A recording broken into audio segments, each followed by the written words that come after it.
মৃত্তিকা টিভি থেকে আমি দীপ বন্দ্যোপাধ্যায়। এই মুহূর্তে আমি উপস্থিত রয়েছি বারুইপুর পশ্চিম বিধানসভায় এবং আমাদের সামনে উপস্থিত রয়েছে বারুইপুর পশ্চিম বিধানসভার বিজেপি মনোনীত প্রার্থী শ্রী বিশ্বজিৎ পাল মহাশয়। আমি সরাসরি বিশ্বজিৎ বাবুর কাছে কিছু কোশ্চেন করতে চাই। বিশ্বজিৎ দাদা কেমন আছেন বলুন?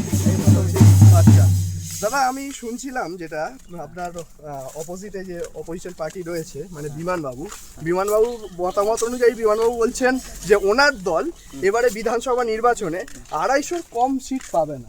তো এইটা নিয়ে আপনি কি বলতে চান? ওনার দল 250 নিচে কম সিট পাবে না? কারা? টিএমসি। টিএমসি এই বিধানসভায় হারবে আর বিজেপি জিতবে। উনি মানুষের কাছে যান না, গ্রামে গ্রামে ঘোরেন না, বাড়ি বাড়ি যান না। আচ্ছা। এবং বিধানসভায় দাঁড়িয়ে বিরোধীদের কণ্ঠরোধ করেন। অগণতান্ত্রিক মনোভাব ওনার মধ্যে রয়েছে। পঞ্চায়েত দখল করেন, তার বাহিনী দিয়ে পঞ্চায়েত লুট করান, বিজেপির জেলা পঞ্চায়েত কেড়ে নেন, যে আমাদের সার্টিফিকেট আছে বিজয়ীরা যখন বেরোতে পারে না কাউন্টিং রুম দিয়ে, এইসব উনি করেন। তা ওনার কাছে বাকি রাজ্যের মানুষ বা আপনাদের সংবাদমাধ্যমে অনেকে ওনারা হেভিওয়েট বা আপনারা বলেন, কিন্তু গ্রাউন্ডে যারা রয়েছে সেই মানুষরা জানে যে উনি বারুইপুরের জন্য কি করেছেন। বারুইপুরের বাড়িতে বাড়িতে পানীয় জলের সমস্যা প্রত্যেকটা ব্লকে রয়েছে, মানুষের খাবার জল নেই বাড়িতে বাড়িতে। আজ অবধি বাইপাস তৈরি হয়নি গত 15 বছরে। তো একাধিক সমস্যা রয়েছে, ফলে উনি কি বললেন সেটা বিষয় নয়, উনি খুব চাপে রয়েছেন। কারণ আমি তো বাড়িতে বাড়িতে রয়েছি, মাঠে রয়েছি, ময়দানে রয়েছি, উনি দেয়ালে আর ফ্লেক্সে রয়েছে। তো এই হচ্ছে বিষয়। আপনার প্রধান প্রতিদ্বন্দ্বী হিসেবে আপনি কাকে দেখছেন? মোহাম্মদ লায়েক আলী নাকি হচ্ছে আপনার টিএমসি? দেখুন, সিপিএমে সেইভাবে অস্তিত্ব নেই, তবু তো লায়েক আলী দৌড়াদৌড়ি করছে একটু দেখছি। আচ্ছা। কিন্তু বিমানবাবুকে দেখছি না, উনি ঘরে বসে একটু মিটিং করছেন, যাচ্ছেন, পারছেন না, বয়স হয়েছে না, বয়োজ্যেষ্ঠ মানুষ, তাকে শ্রদ্ধা রেখেই বলছি। দিদি ওনাকে একটু বিশ্রাম দিলে ভালো করতেন, ওনার উপর ন্যায় বিচার হতো আর কি।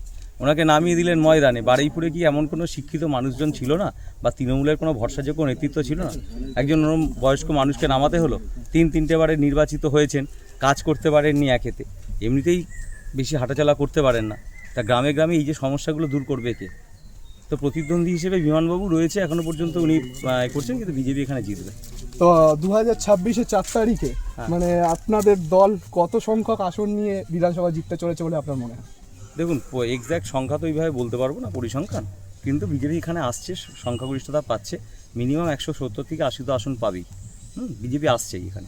4 তারিখ আপনি এলাকায় আসার পর মানে আপনি কি কাজ করতে চান 100 দিনের মধ্যে? প্রথম 100 দিনের মধ্যে সেটা প্রথম কাজ হচ্ছে বারুইপুর শহরকে যানজট মুক্ত করতে হবে। সবার আগে বারুইপুর বাইপাস সম্পন্ন করতে হবে।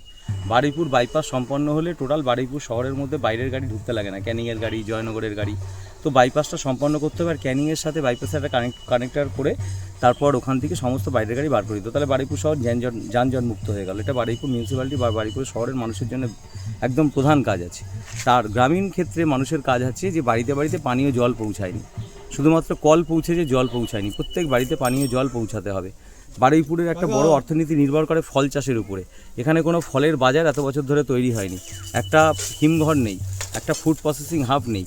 তো ফলে চাষিরা রাস্তায় দাঁড়িয়ে ফল বিক্রি করেন। আপনারা কাছেরই বাজারে যখন আসবেন সকালবেলা দেখবেন মাঝরাত থেকে তারা ফল নিয়ে বিক্রি করে, গোটা সকাল 9টা-10টা অবধি যানজট হয়ে থাকে বারুইপুর। এরকম একটা চূড়ান্ত অব্যবস্থা। একটা ফলের বাজার যিনি 15 বছরে তৈরি করতে পারেননি, তো তিনি কি কাজ করেছেন, কি নবরূপ দিয়েছেন?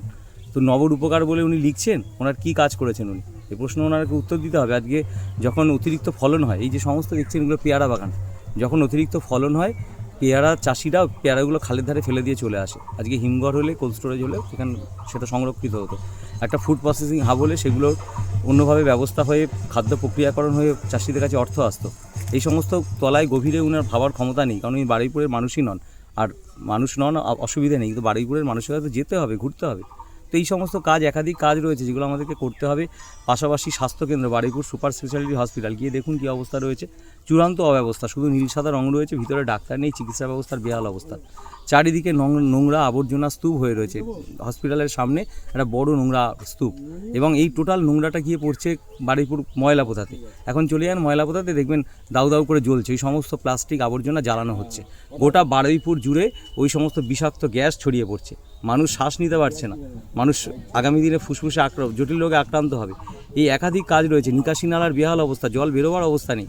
বারুইপুর মিউনিসিপ্যালিটি বলুন, পার্শ্ববর্তী মদারাট অঞ্চল বলুন, আমরা এই একটু আগে শঙ্করপুর 1 অঞ্চল দিয়ে ঘুরে আসলাম, শঙ্করপুর 1 অঞ্চলে রাস্তার কি খারাপ অবস্থা রয়েছে। গোটা বারুইপুরের মানে সম্পূর্ণ অব্যবস্থা বারুইপুর জুড়ে রয়েছে। তো এই কাজ করতে হয় মানুষের জন্য, তাই জন্য মানুষের কাছে কাছে যাচ্ছি, দাঁড়ে দাঁড়ে যাচ্ছি। চিরকালই গত বছরগুলোতেও গেছি, আজকে প্রার্থী হয়ে যাচ্ছি। সাধারণ মানুষের প্রত্যেকটা বারুইপুরের অলি গলি গ্রাম পাড়া আমি চিনি, এবং প্রত্যেকটা গ্রামে পাড়ায় কী কী সমস্যা আমি জানি, যেটা বিমানবাবু জানেন না। বিমানবাবুকে কোনো পাড়া গলি বললে তিনি যেতে পারবেন না। তিনি এখানে আসেন একমাত্র রবিবারের উনি বিধায়ক, সানডেতে আসেন 2-3 ঘন্টার জন্য কোনো এক তথাকথিত তৃণমূল নেতার বাড়িতে, কাউন্সিলরের বাড়িতে বসেন, ওখান থেকে কিছু কথাবার্তা বলে আর কি অর্থ সংগ্রহ করে সম্ভবত উনি বেরিয়ে চলে যান। ওনার বারুইপুরের মানুষের প্রতি দায়বদ্ধতা নেই। একাধিক কাজ আছে, আপনাকে কোনটা বলবো, এই সমস্ত কাজ করতে হবে। কিন্তু বিমানবাবু যে বলছে যে ওনার মানুষের প্রতি ভরসা আছে, কারণ উনি মানুষের জন্য নাকি প্রচুর উন্নয়ন করেছেন, সেটা একমাত্র মানুষই উন্নয়ন জানে। আপনিও দেখবেন, এক্ষুনি দেখুন না, মানুষের বাড়িতে ঢুকে বলুন যে পানীয় জল এসছে, আপনি গ্রামে ঘুরুন না। উনি ঘোরেন না, ওনার আইডিয়া নেই। উনি তো ওনার যে তথাকথিত যে নেতারা আছে বললো দাদা সব ঠিক আছে, উনি বললো তাহলে সব ঠিক আছে। উনি তো ওনাদের চোখ দিয়ে দেখছেন, তাই জন্য উনি বলছেন সব ঠিক আছে। গ্রামে গ্রামে তো আমরা ঘুরছি, উনি দেয়ালে ফ্লেক্সে আছে, ব্যানারে আছে, পোস্টারে লিখছে যে যখন ডাকি তখন পাই বিমানদাকে আবার চাই। গ্রামের যে কোনো বাড়িতে বলুন বিমানদা আপনার গ্রামে এসেছে, কেউ বলুক তো বিমানবাবু এখানে এসেছে। বিমানবাবু কোথাও যান না, কোথাও ডাকলে ওনাকে পাওয়াই যায় না। উনি আসেন ওই তৃণমূল নেতাদের কথা শুনে উনি এখান থেকে পগার পার চলে যান। তা সেই জন্য মানুষের বারুইপুরের মানুষের চরম দুর্দশা। আর বিমানবাবু এখানে হারছেন, মানুষ ওনাকে আর ভোট দেবেন না, মানুষ ওনাকে বিশ্বাস করেন না। ঘুরুন গ্রামে, দেখতে পাবেন। এই চিত্র আমার কথা নয়, সাধারণ মানুষ বলছে। দাদা আমার শেষ প্রশ্ন, যে সিপিআইএম বলছে যে হচ্ছে বিজেপি নাকি প্রধান ভোট কাটবে, হ্যাঁ। তো আপনি এর ব্যাপারে কি সিপিএম বিজেপি প্রধান ভোট কাটুয়ে টোটাল রেজাল্ট দেখুন না, আগের নির্বাচনের রেজাল্টগুলো দেখুক না, কারা ভোট কেটেছে। 15% 16% ভোট কেটে তো সহযোগিতা করে দিচ্ছে তৃণমূলকে। তবে এখন যারা বামপন্থী ভোটার আছে তারা বুঝতে পারছে যে আজকে দাঁড়িয়ে এখানে বিরোধী দল হিসেবে শুভেন্দু দা বিরোধী দলনেতা এবং বিজেপি মূল বিরোধী শক্তি, তারা লড়াই দিচ্ছে এখানে। ফলে যারা বামপন্থী ভোট, সেই ভোটও আমাদের দিকে আসছে। কিছু কট্টর বামপন্থী রয়েছে, তারা অলিক স্বপ্ন দেখছে, ফলে তাদের নিয়ে মাথা ব্যথা নেই। তাহলে 4 তারিখে আপনারা আবির খেলছেন তো? হ্যাঁ, গেরু আবির খেলা হবে, গোটা বাংলা জুড়ে খেলা হবে, আর বারুইপুর পশ্চিম বিধানসভাতে খেলা হবে। ধন্যবাদ দাদা, ধন্যবাদ। মৃত্তিকা টিভি থেকে আমি দীপ বন্দ্যোপাধ্যায়, সঙ্গে ক্যামেরা নিয়ে অভিজিৎ মান্না।